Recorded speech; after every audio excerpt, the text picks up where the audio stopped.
Hello everyone, welcome back our channel. ఈరోజు topic ఏంటి అంటే ఏడీసీఎస్ కోసం అయితే తెలుసుకుందాం. ఇందులో వెయిటేజ్ మార్క్స్ ఏంటి, ఇంపార్టెంట్ క్వశ్చన్స్ ఏంటి, ఇవన్నీ కూడా చెప్తాను. ఏడీసీఎస్ అంటే analogue and digital communication systems అనమాట. సో ఇందులోకి వచ్చేసరికి ఏంటి అంటే మెయిన్గా మనం తెలుసుకోవాల్సింది టోటల్ మనకి ఎన్ని మార్క్స్కి ఇస్తున్నారు. ఇది వచ్చేసరికి ఏంటంటే థర్డ్ సెమ్ ఈసీ వాళ్ళకి ఉంటుంది. ఎన్ని మార్క్స్కి మనం ఎగ్జామ్ క్వశ్చన్ పేపర్ వస్తుంది ఏంటి అనేది ఈ క్వశ్చన్స్ చదివితే ఈజీగా పాస్ అయిపోతారు. ఓకేనా. ఇక్కడికి వచ్చేసరికి ఎన్ని మార్క్స్కి వస్తున్నాయి అంటే టోటల్ మనకి ఒక షార్ట్ అనేది వస్తుంది. ఒక్కొక్క షార్ట్ అంటే 10 షార్ట్స్ వస్తాయి. ఒక్కొక్క షార్ట్ నాకు ఎన్ని మార్క్స్ పడుతుందంటే 3 మార్క్స్ పడుతుంది. అలాగే 10 × 3 30 మార్క్స్. ఎస్ఏస్ వచ్చేసరికి ఏంటి అంటే ఒక్కొక్క ఎస్ఐ 10 మార్క్స్ పడుతుంది. సో 10 మార్క్స్ అంటే ఒక్కొక్క ఎస్ఐ అలా 8 ఎస్ఏస్ ఇస్తారు. సో 10 × 8 80. సో 80 + 30 మనకి ఎంత పడుతుందంటే 110 వస్తున్నాయి అనమాట. 110 మార్క్స్ క్వశ్చన్ పేపర్ ఇస్తారు. మీకు పాస్ మార్క్ వచ్చేసరికి ఏంటంటే 28 మార్క్స్. సో ఈజీగా అటెంప్ట్ చేయగలుగుతారు. అది కూడా ఈ ఇంపార్టెంట్ క్వశ్చన్స్ చదివితే పాస్ అయిపోతారు ఈజీగా. ఓకేనా. చదవలేని వాళ్ళు కూడా పాస్ అవ్వగలుగుతారు. సో ఇచ్చేసరికి ఏడీసీఎస్లో యూనిట్ 1 వచ్చేసరికి 21 మార్క్స్. ఆ 21 మార్క్స్ 2 షార్ట్స్ ఉంటాయి, 1.5 ఎస్ఏ అనమాట. 2 షార్ట్స్ అంటే మనకి డైరెక్ట్గా మనం చెప్పాల్సింది ఏంటి అంటే 6 మార్క్స్కి అనమాట. మిగతా రిమైనింగ్ అంతా కూడా దీని నుంచి 1.5 ఎస్ఏ నుంచి రిమైనింగ్ మార్క్స్ అనేవి వస్తాయి. సో షార్ట్స్ చూసినట్టయితే need for modulation, define modulation ఒకటి, define amplitude modulation, relation between bandwidth and transmission time, define time domain and frequency, define time domain and frequency domain. Next, difference between bandwidth and transmission time. Next, define bandwidth and its significance, define modulation index in AM signal, effects of over modulation, types of analog communication, define baseband carrier and modulating signal, explain frequency spectrum and write its application for each one. ఇన్ని marks చదవాలా, ఇన్ని questions ఉన్నాయి కదా, ఇన్ని questions చదవాలా అంటే చదవాలి. ఏది ఇస్తారని చెప్పలేం, కానీ ఇవన్నీ ఇంపార్టెంట్ అనమాట. ఓకేనా. సో 10 షార్ట్స్ మీరు చదవండి. 2 షార్ట్స్ అనేవి మనకు కన్ఫర్మ్గా వస్తాయి. ఎస్ఎస్ వచ్చేసరికి ఏంటంటే 1.5 ఎస్ఏ కాబట్టి ఇందులో మనకి ఏదైనా రావచ్చు. ఇది వచ్చేసరికి ఏంటి అంటే మనకి block diagram of basic communication system first essay. Time domain equation చాలా ఇంపార్టెంట్ అని చూసుకోండి. Time domain equation in amplitude modulation signal. ఏమంటే amplitude modulation signal and its frequency spectrum. Next వచ్చేసరికి ఏంటంటే ఎస్ఎస్బి డిఎస్సి ఎక్స్ప్లెయిన్ అడుగుతాడు. డయాగ్రామ్స్ ఏమైనా ఉంటే diagrams draw చేయమని అడుగుతారు. ఎస్ఎస్బి ఎస్సి అంటే ఏంటి, ఫుల్ ఫామ్ అంటే single side band suppressed carrier అనమాట. డిఎస్బి అంటే double side band suppressed carrier. Next modulation index of AM ఒకటి, relation between total power and carrier power. Next problems కూడా relation between total current and carrier current నుంచి అడుగుతారు. ఈ 7 ఎస్సీస్ అనేది first unit నుంచి చదవాలి. అలాగే 10 షార్ట్స్ అనేవి ఫస్ట్ యూనిట్ నుంచి చదువుతారు అనమాట. చాలా ఇంపార్టెంట్. ఓకేనా. వీటిలో ఏ క్వశ్చన్ అయినా మనకు వచ్చే ఛాన్స్ అయితే ఉంది. Next one unit 2. యూనిట్ 2 వచ్చేసరికి 16 మార్క్స్ అనమాట. ఆ 16 మార్క్స్ ఎలా క్యాలిక్యులేట్ చేశారంటే ఒక ఎస్ఐ 2 షార్ట్స్. ఓకేనా. ఒక ఎస్ఐ అంటే 10 మార్క్స్, 2 షార్ట్స్ అంటే 6 మార్క్స్. 3 + 3 కదా, so 6. So 10 + 6 16 marks. Same shorts ఇవే చదవండి, ఇంపార్టెంట్ క్వశ్చన్స్ కదా. Types of angle modulation, modulation index in FM, frequency modulation and phase modulation, classification of noise, signal to noise ratio, noise figure, noise temperature, merits and demerits of FM over AM, difference between FM and AM, frequency spectrum of FM wave. 8 questions చదవండి. ఓకేనా. ఎందుకంటే 8 question నుంచి 2 shorts కాబట్టి ఈజీగా వస్తుంది.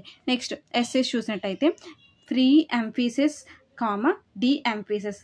Next wide band FM and narrow band FM, frequency modulation FM అంటే noise triangle. Next time domain of FM signal. Time domain చాలా important, చూసుకోండి. Time domain of FM signal, frequency modulation, frequency spectrum of FM, BW అంటే bandwidth. Next చూసుకుంటే third unit మనకి 26 marks వస్తుంది. 2 SS 2 shorts. 2 shorts అంటే 6 marks. 3 + 3 6 కదా. So SS అంటే 10 + 10 20 కదా. 20 + 6 26 మార్క్స్. షార్ట్స్ చూసుకున్నట్టయితే మనకి ఇక్కడ first one difference between low and high level modulated AM transmitters అంటే amplitude modulation transmitters, specifications of AM transmitters, same amplitude modulation, specifications of FM అంటే frequency modulation transmitters. ఇలా మనకి ఇంకా ఉన్నాయి, అవి కూడా చూపిస్తున్నాను. Next fourth one classification of FM generation methods, classification of radio receivers. Next define selectivity, sensitivity and fidelity of radio receivers, explain the process of super heterodyning, define image frequency and image frequency rejection ratio. Next factors to be considered for choice of intermediate frequency if అంటే need of AVC. So ఈ 10 shorts కన్ఫర్మ్గా చదవండి, ఎందుకంటే 10 shorts నుంచి 2 essays అనేవి వస్తాయి. Next same low level modulated AM transmitter essays, high level modulated AM transmitter. Next ఏమో reactance tube FM transmitter, indirect method of FM generation, Armstrong method అనేది రావచ్చు మనకి, చాలా ఇంపార్టెంట్. నెక్స్ట్ టీఆర్ఎఫ్ రిసీవర్ ఒకటి, super heterodyne FM receiver, super heterodyne AM receiver. FM అంటే frequency modulation, AM అంటే amplitude modulation. Diode detector, envelope detector, demodulated in AM receiver. Practical AM detector, fast series discriminator. ఇది కూడా చాలా important. ఈ 10 shorts నుంచి మనకి ఏంటి అంటే 2 ఎస్సేస్ అనేవి కంపల్సరీగా వస్తాయి. ఓకేనా. Next unit 4 21 marks. ఆ 21 మార్క్స్కి 2 షార్ట్స్ వస్తాయి, 1.5 ఎస్సే. సేమ్ 2 షార్ట్స్ అంటే 6 మార్క్స్. 1.5 అంటే సేమ్ 2 షార్ట్స్ అంటే 6 కదా, 1.5 అంటే దీనికి వచ్చేసరికి ఏంటంటే 16. సో మనకి అలాగా 16 + 6 అంటే 15, 21 మార్క్స్ కాబట్టి 15 ప్లస్ ఇది 6 ఎంత అంటే 21 మార్క్స్కి వస్తాయి. షార్ట్స్ చూస్తుంటే difference between analogue and digital signals, advantages and disadvantages of digital communication system over analogue communication system, information capacity of a channel, significance of sampling theorem in PCM, state sampling theorem, classification of pulse modulation, need for multiplexing, explain about multiplexing in digital communication, types of multiplexing, define quantization, అలాగే quantization, noise of quantization error. Essays వచ్చేసరికి మనకి 1.5 essay కదా, అంటే 15 marks. Same దీని నుంచే వస్తాయి మనకి. Process of quantization with wave forms ఒకటి. Next coding and decoding of PCM signal ఒకటి, పల్స్ కోడ్ మాడ్యులేషన్ సిగ్నల్ అంటారు. పిఏఎం అంటే పల్స్ యాంప్లిట్యూడ్ మాడ్యులేషను, పీడబ్ల్యూఎం అంటే pulse width modulation, pulse position modulation. అలాగే టీడీఎం వచ్చేసరికి ఏంటి అంటే మనకి time division modulation, time division multiplexing అనమాట. టీడీఎం అంటే టైం డివిజన్ మల్టీప్లెక్సింగ్, పీడిఎం అంటే pulse, same pulse division multiplexing. Difference between the TDM and FDM అనేది రాయమంటారు. అది కూడా అంటే 5 మార్క్స్ కాబట్టి ఇది ఇచ్చే ఛాన్స్ ఉంటుంది. అంటే 1.5 అన్నాను కదా, 15 మార్క్స్ అన్నాను కదా, 10 మార్క్స్కి ఇవి ఇచ్చిన డిఫరెన్స్ అనేది 5 మార్క్స్కి ఇచ్చే ఛాన్స్ ఉంటుంది. Same difference between the pulse with modulation and pulse position modulation. Same ఇది కూడా 5 మార్క్స్. రెండిట్లో ఏదో ఒకటి మనకి 5 మార్క్స్కి వచ్చే ఛాన్స్ అయితే ఉందన్నమాట. ఓకేనా. నెక్స్ట్ వచ్చేసరికి ఏంటి అంటే యూనిట్ 5కి వచ్చేసరికి 26 మార్క్స్. సేమ్ 2 షార్ట్స్ అంటే 6 మార్క్స్, 3 + 3 6. సేమ్ 2 ఎస్సేస్ అంటే వచ్చేసరికి ఏంటంటే 20 మార్క్స్, 20 + 6 26 మార్క్స్. షార్ట్స్ వచ్చేసరికి ఏంటంటే define over head and deficiency of data communication system, state the need for modem in a data communication system. Next వచ్చేసరికి ఏంటి అంటే state the need for QAM, quadrature amplitude modulation. Different types of modems, state the need concept of digital subscriber line DSL technology, state the difference between the bit rate and baud rate. ఇది కూడా important difference అనేది. SS చూసుకున్నట్టయితే మనకు వచ్చేసరికి ఏంటంటే 2 SS కదా, so 2 SS అనేది 6 questions నుంచి రావచ్చు అనమాట. Explain CRC method of error detection with an example, explain binary ASK modulator with block diagram. ASK అంటే తెలిసిందే కదా, యాంప్లిట్యూడ్ షిఫ్ట్ కేయింగ్.